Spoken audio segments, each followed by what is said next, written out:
Hi guys, good morning. Welcome back to our kitchen of fluidity of life.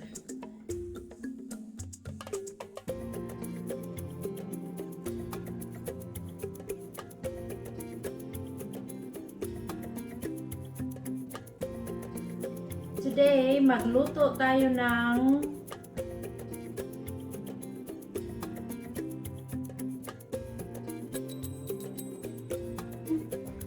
miniswahang sardinas. I don't have 555 or Ligo o Youngstown yung sa atin. You can use any sardines you have on hand. Eh, nagkataon na meron akong tirang MISUA. Eh, diba, masarap yung miniswahang sardinas. Lalo na pag tag-ulan. Although mainit ngayon, but I'm hungry for sardinas na may sabaw. This is MISUA from Pasig. Nabili ko sa Oriental Stock. So, ito yung gamitin kong sardines. And, yun yung mga sangkap. Isang kamatis, isang konting luya para pangalis ng langsa ng sardinas, 2 cloves ng garlic, kalahating sibuyas, at saka sibuyas na may dahon, scallion, and konting red bell pepper. I'm using coconut oil, maybe, tama. Oh, mukhang marami yan. Balik. 1 tablespoon.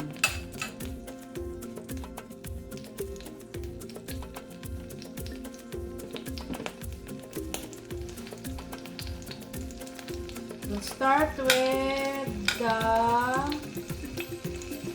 ginger.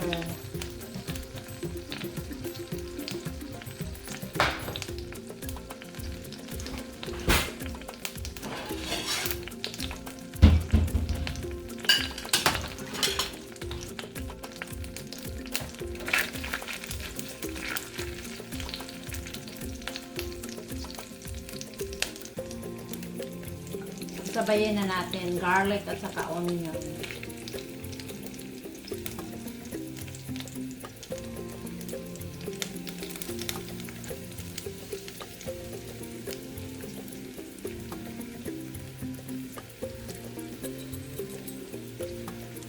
Saka yung puti ng scallion.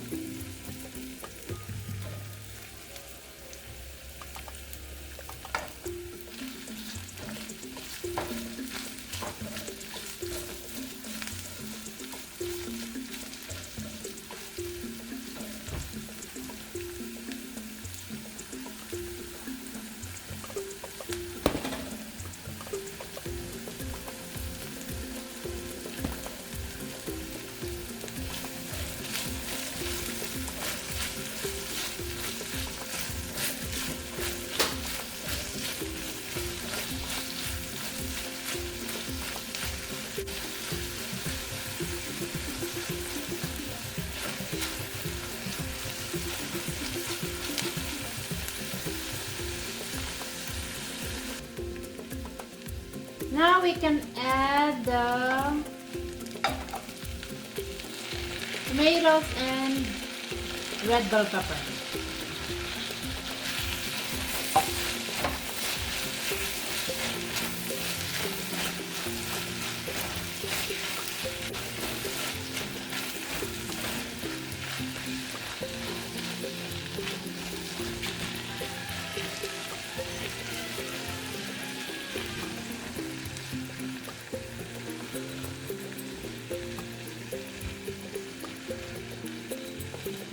Salt and pepper.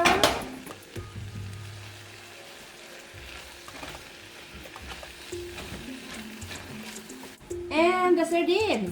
I'm not using all of this, guys, because see, marami.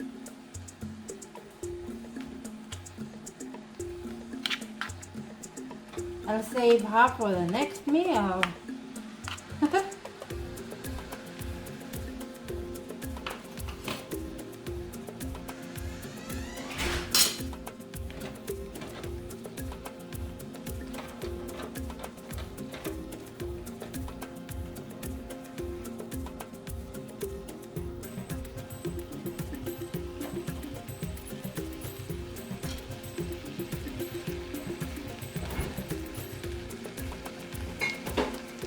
Then, konting toyo. Mga isang kutsara. It depends sa inyo, guys, kung gusto nyo medyo well seasoned, medyo maalat konti. It depends sa inyong panglasa.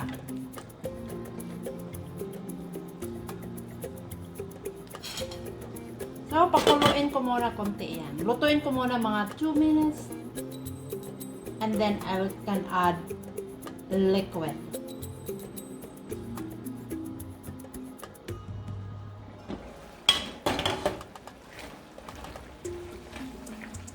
See? Looking pretty. Okay, guys. At this point, dagdagan ko na to siya ng tubig.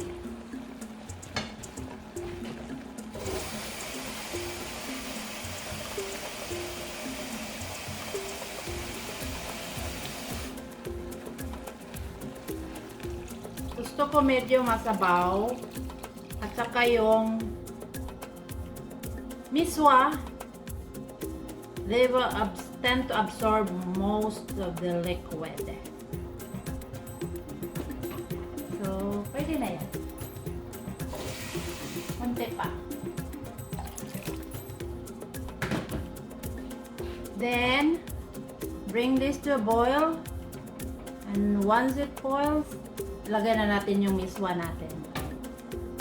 Takpan at pakuluin. It's boiling now, guys. So I already put the MISUA. Tapos, yung MISUA, bago ko nilagay dito, I rinse it under running cold water.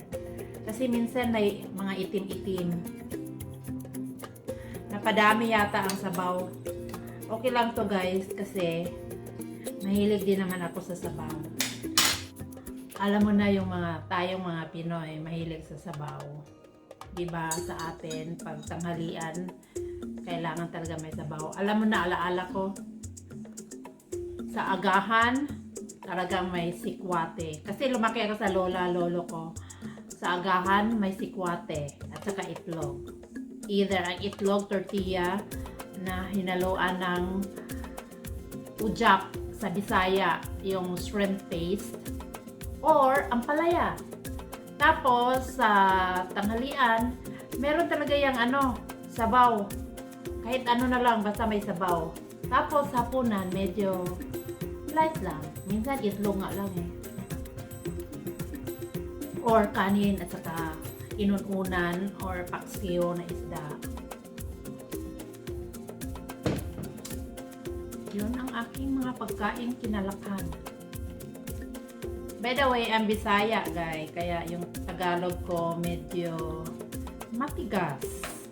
Pati English ko matigas. Kasi yan ang Bisaya. Although hindi ko nilalahat, ha. My case. Tapos, pakuluin mo siya 2 beses. Tapos, madali maluto ang MISUA. Kasi siya eh.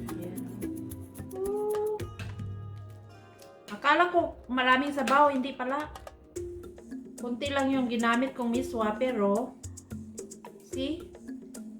Dumami siya. Oh. Diba ang sarap niyan, guys? Oh. Diba? Ako lang kakain ito kasi yung mister ko hindi naman kakain ng sardinas. Tikman natin kung kailangan ng asin. Tamang-tama. Ang timpla, hindi alat, hindi matabang. Tapos na to, guys. Ang sarap. I love my own. Then, I'll drop one egg. I want egg. Breakfast should have egg. So, one egg for me. Yan. And then, yung scallion.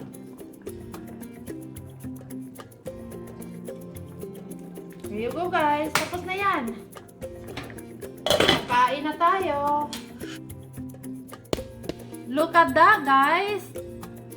MISUA sardinas. Akala mo ramen noodles. Okay, guys. Kain tayo.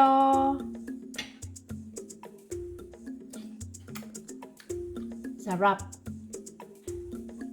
Fluidity of life.